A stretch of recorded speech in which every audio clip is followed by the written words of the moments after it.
જયપુરની ભાદર નદી બની પ્રદૂષિત, ખેડૂતો અને આપ દ્વારા જીપીસીબી કચેરી ખાતે હલ્લાબોલ કર્યું। આધ્યાત્મિક ચેતનાને ઉજાગર કરતા મહાશિવરાત્રિના મેળાનો આજે મહાવદ 9ના હર હર મહાદેવના જયકાર સાથે વિધિવત પ્રારંભ થયો છે। ઐતિહાસિક બનવા જઈ રહેલા મહાશિવરાત્રિના મેળાનો સાધુ સંતો, અધિકારીઓ ધ્વજાજીના શાસ્ત્રોક્ત પૂજન સાથે ભવનાથ મંદિર ખાતે ધ્વજારોહણ કરી ભક્તિમય માહોલમાં શુભારંભ કરાવ્યો હતો। આ પ્રસંગે સમગ્ર ભવનાથ તળેટી હર હર મહાદેવ અને જય ગિરનારીના નાદથી ગુંજી ઉઠ્યું હતું।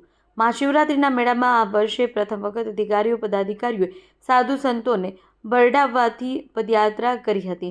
મહાશિવરાત્રિ મેળાના પ્રારંભ વેળાએ ઇન્દ્રભારતી બાપુ, મહેન્દ્રાનંદ ગિરી બાપુ, ભારદ્વાજ ગિરી બાપુ, હરિરાનંદ બાપુ, રામદાસ બાપુ, કિશનદાસ બાપુ, હંસગીરી બાપુ, મહેન્દ્રાનંદ ગિરી, રામરૂપદાસ બાપુ તેમજ જૂના આહવાન અને અગ્નિ અખાડા, જુદા જુદા અખાડાના સાધુઓ ઉપરાંત મેયર ધર્મેશભાઈ પોશિયા, જિલ્લા પંચાયતના પ્રમુખ હરીશભાઈ ઠુમ્મર, ધારાસભ્ય સંજયભાઈ કુરડિયા, કલેક્ટર અનિલકુમાર રાણા વસ્યા, જિલ્લા વિકાસ અધિકારી HP Patel, deputy mayor Akash Katara, standing committee chairman Pallaviben Thakar, પવિત્ર યાત્રાધામ બોર્ડના સભ્ય સચિવ રમેશ મેરજા, કમિશનર તેજસ પરમાર, મેળા અધિકારી ચરણસિંહ ગોહિલ, શહેર ભાજપ પ્રમુખ ગૌરવભાઈ રૂપારેલિયા, અગ્રણી ધવલભાઈ દવે, યોગીભાઈ પઢિયાર સહિતના અધિકારીઓ ઉપસ્થિત રહ્યા હતા।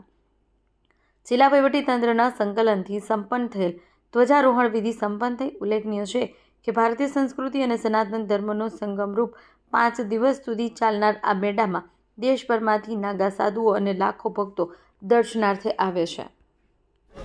આજથી ભવનાથ વિસ્તાર જૂનાગઢ ખાતે પવિત્ર મહાશિવરાત્રિ મેળાનો પ્રારંભ થયો છે।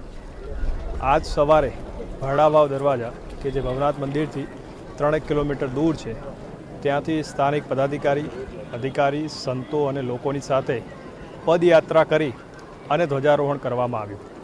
આ ધ્વજારોહણમાં મોટી સંખ્યામાં સાધુ સંતો અને લોકો એમાં હાજર રહ્યા હતા અને ખૂબ ભક્તિમય વાતાવરણમાં ધ્વજારોહણ કરવામાં આવ્યું છે।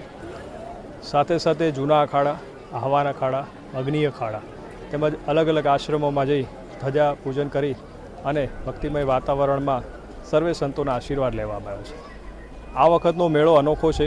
આ વખતનો જે મેળો છે એમાં યાત્રાધામ વિકાસ બોર્ડ તરફથી સમગ્ર રૂટનું એક સુંદર મજાનું સુશોભન કરવામાં આવ્યું છે।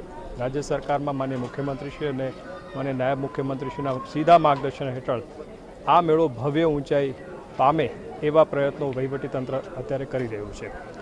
સાથે સાથે આ મેળામાં આ વખતે એક નવા આકર્ષણના રૂપમાં જોઈએ તો આજ સાંજે આપણે સ્થાનિક તેમજ સમગ્ર ગુજરાતના સાધુ સંતોને અહીંયા આમંત્રિત કર્યા છે ને એમને લઈ અને નાયબ મુખ્યમંત્રીશ્રીની સાથે આપણે એક ભવ્ય ડમરૂ યાત્રા પણ કરવાના છે અને સાંજે મહાઆરતી પણ થવા જઈ રહી છે। અને આ વખતે રવેડીનો રૂટ છે એ પણ લાંબો કરવામાં આવ્યો છે અને કુલ 2 કિલોમીટર કર્યો છે, જેથી વધુમાં વધુ ભાવિકો એનો લાભ લઈ શકે। શક્તિ, ભક્તિ અને સંસ્કૃતિનો આ મહાશિવરાત્રિનો મેળાનો આજે શુભારંભ થયો છે। સર્વ પદાધિકારી, સંતો, અધિકારીઓ દ્વારા પગે ચાલીને ભવનાથ મંદિર સુધી આવી અને ધ્વજાનું રોહણ કર્યું છે। આ શક્તિ, ભક્તિ અને પ્રકૃતિના મેળામાં લોકો મોટી સંખ્યામાં આજે ઉમટી પડ્યા છે। ગરવા ગિરનારની ગોદમાં ગુજરાત સરકાર અને જિલ્લા વહીવટીતંત્ર અને યુવા સેવા સંસ્કૃતિ પ્રવૃત્તિઓ વિભાગ અને સાંસ્કૃતિક બોર્ડ તથા અન્ય વિભાગો દ્વારા ખૂબ સુંદર આયોજન કરવામાં આવ્યું છે। સચિવ યાત્રાધામ વિકાસ બોર્ડ તરીકે પણ મેં આજે સમગ્ર રૂટનું નિરીક્ષણ કર્યું હતું અને રાત્રે પણ આ તૈયારીનું સમીક્ષા કરી હતી અને યાત્રાધામ વિકાસ બોર્ડ દ્વારા પણ રહેવાની, જમવાની, પીવાના પાણીની વગેરે સુવિધાઓ કરવામાં આવી છે।